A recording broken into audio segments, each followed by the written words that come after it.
People think the most dangerous moment is when fists start flying, but sometimes it's the moment right before, when cruelty feels safe and unchecked.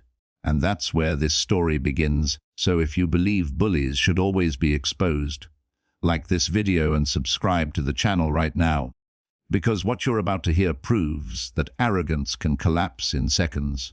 It was closing time at a small corner store just off the highway, fluorescent lights buzzing overhead as rain tapped softly against the windows. Marcus stood behind the counter counting the till, shoulders aching from a long shift, his name tag crooked on his black uniform.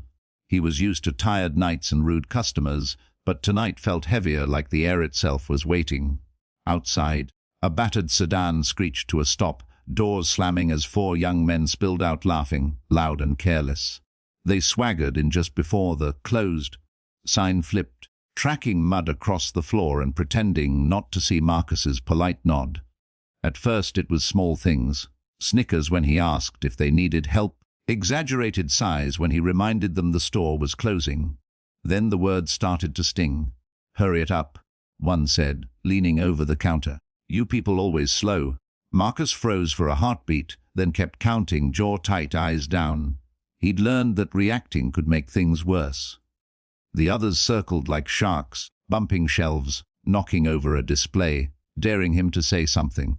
"Hey, smile," another mocked, snapping his fingers inches from Marcus's face. "Aren't you happy to serve us?" A customer in the back aisle went quiet, pretending to browse, and the cashier's heart thudded as he glanced toward the office door, wishing his manager hadn't stepped out. He reminded himself to breathe. He reminded himself to survive the last 10 minutes. The leader of the group leaned closer, voice dropping into something ugly. "But you think you're tough back there," he said. "Just a button pusher, right?" Laughter erupted, sharp and mean, echoing off the tile. Marcus's hands trembled as a coin slipped and clattered to the floor. That sound seemed to flip a switch. One of them kicked the fallen coin away and sneered. "Oops." Marcus straightened, finally meeting their eyes. "Please," he said quietly. "I'm closing. I just want to finish." The word "please" only fed them. Phones came out. A camera light blinked on. "Say it again," someone taunted. "Say please." The store felt suddenly very small. What they didn't know, what they couldn't know, was that behind the frosted glass of the back lounge, beyond a door marked "employees only," 5 Hells Angels bikers were still inside, finishing coffee, swapping road stories, waiting out the rain before rolling back onto the highway. They were quiet men and women, leather vests draped over chairs, engines cooling, listening without trying to. The laughter from the front cut through the room like a blade. A word landed wrong, then another. One biker stopped mid-sentence. Another set his mug down a little too hard. The leader, grey-bearded and calm-eyed, tilted his head, listening. Out front, the bullies pushed closer, blocking the exit, voices rising, confident in the lie that no one would stop them. Marcus felt that old fear coil in his stomach. The fear that says you're alone. That says stay small. He glanced toward the door again, praying for a miracle he didn't believe in anymore. The rain intensified, drumming on the roof, and beneath it, faint but unmistakable, came the low growl of engines being keyed to life. The leader in back stood, eyes cold now, and said a single word that carried weight: "Enough." At the counter, as the bullies laughed and leaned in for one last insult, the door to the back room began to open. The door marked "employees only" swung open with a slow, deliberate creak, and something in the air shifted instantly, like a storm changing direction. One by one, figures emerged from the back lounge, filling the narrow space behind the counter and along the aisles. Leather vests, heavy boots, weathered faces marked by years on the road.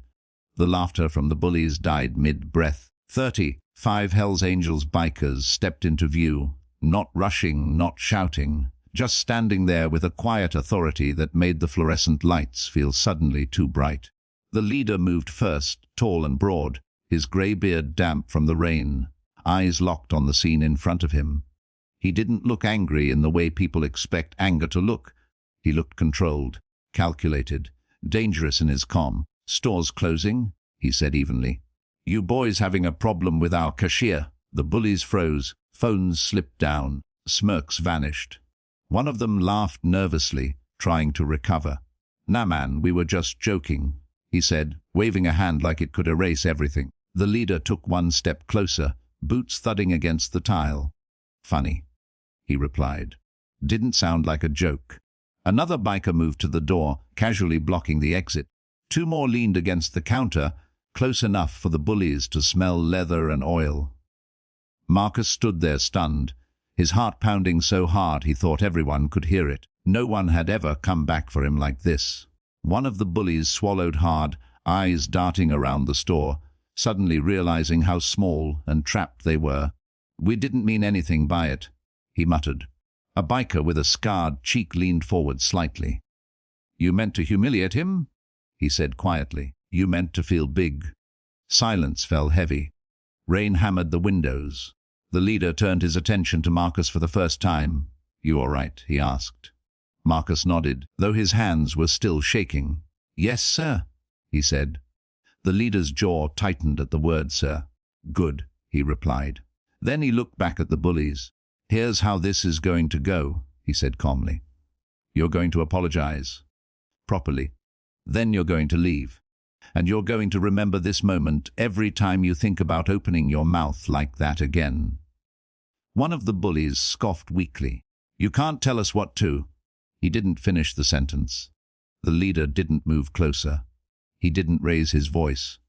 He simply met the boy's eyes, and something there made the words die instantly. The apology came out messy and rushed, voices cracking, eyes down. "Sorry," one said. "We didn't mean it."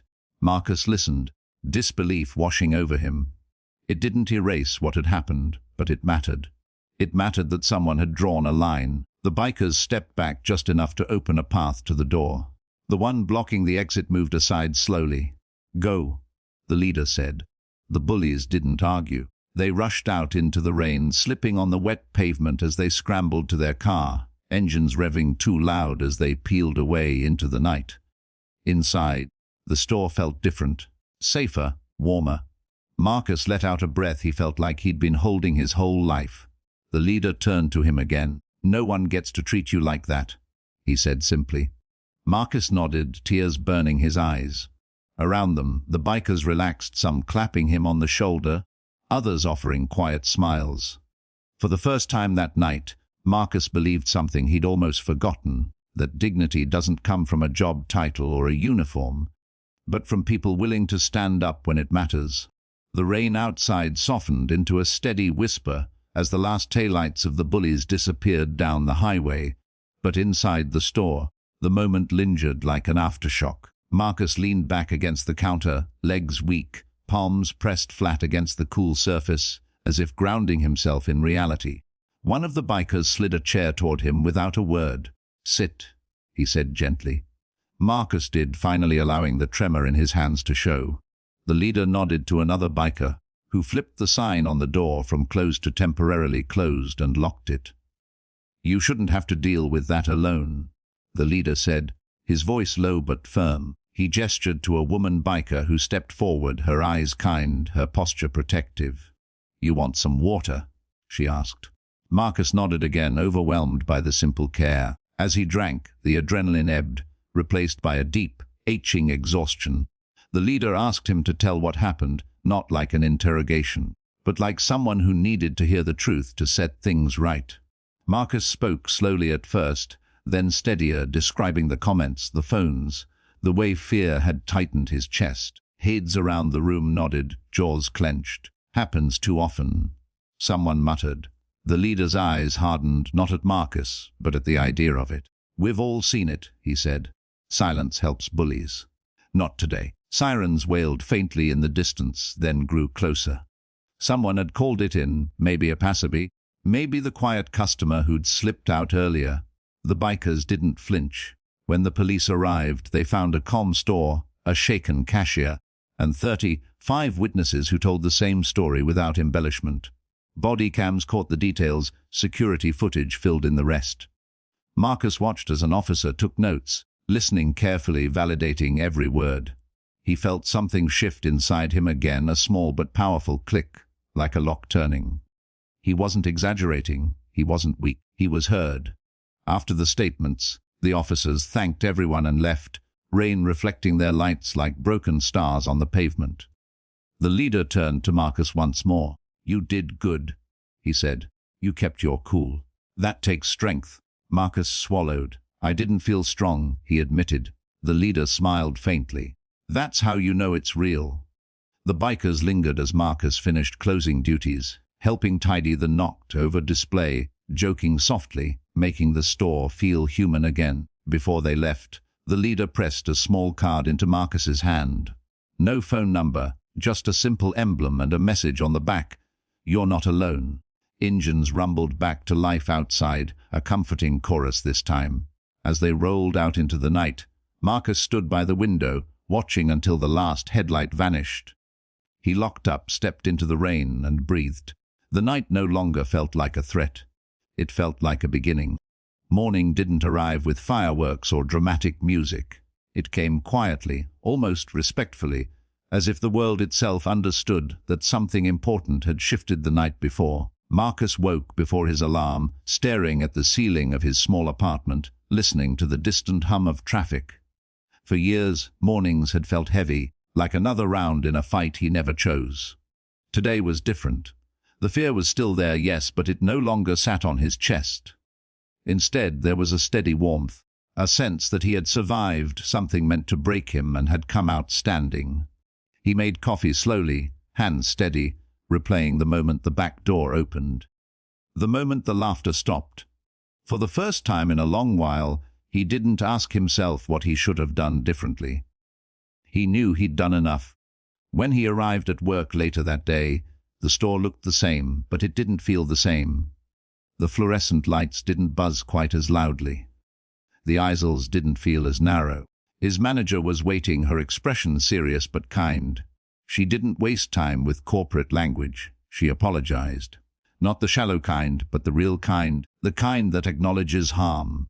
She told him the footage had been reviewed, that the company was implementing new closing procedures, extra staff, clearer policies, and signage making it clear harassment would not be tolerated. Marcus listened, nodding, but what mattered most wasn't the policy changes.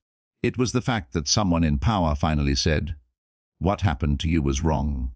As the day went on, customers trickled in, some unaware, some clearly having seen the clips circulating online. A few offered quiet words of support. One older woman squeezed his hand and said, "My son went through something like that. I'm glad you weren't alone." Marcus felt his throat tighten, but he smiled. He was learning that accepting kindness didn't make him weak. It made him human. The days turned into weeks, and the story refused to fade. It spread not as a spectacle of humiliation, but as a reminder of what happens when bullies assume no one is watching. Messages poured in online from people who had worked registers, cleaned floors, driven night shifts. People who knew that feeling of being trapped behind a counter, expected to absorb cruelty with a smile. Marcus read every message. Each one stitched something back together inside him. The bullies faced consequences too. Charges were filed, employers were notified, parents were involved. It didn't undo the pain, but it sent a message louder than any insult ever had. Actions have weight. Weeks later, on a rainy evening that mirrored the night everything changed, the low rumble of motorcycles returned. Not 35 this time, just 5. Marcus looked up from the register as they parked outside, his heart skipping for a moment before settling into a smile. The door opened, bells chimed, and the leader stepped in, helmet under his arm. No drama, no crowd, just a nod of recognition that said, "We meant what we said." They didn't stay long. They bought coffee, joked lightly, checked in. Before leaving, the leader placed a small patch on the counter, not demanding anything, just offering. "For the days you forget," he said. Marcus swallowed hard. After they left, the rain seemed softer. Months passed. Marcus started training new employees, especially those scheduled for late shifts. He taught them how to set boundaries, how to document incidents, how to trust their instincts. Most importantly, he told them they deserved respect. The words felt powerful every time he said them out loud. He began volunteering with a local community group focused on workplace dignity, sharing his story not as a victim, but as someone who had learned the value of standing firm. On the anniversary of that night, Marcus closed the store and stood by the window for a moment, watching the rain trace paths down the glass. He wasn't waiting for bikers this time. He wasn't waiting for rescue. He was simply present, grounded in the knowledge that he mattered. The world hadn't magically become kinder, but he had become stronger, and sometimes that's how change begins. And if this story reminded you that silence protects bullies but courage exposes them, please like this video and subscribe to the channel, because stories about dignity, solidarity, and unexpected heroes deserve to be heard far and wide.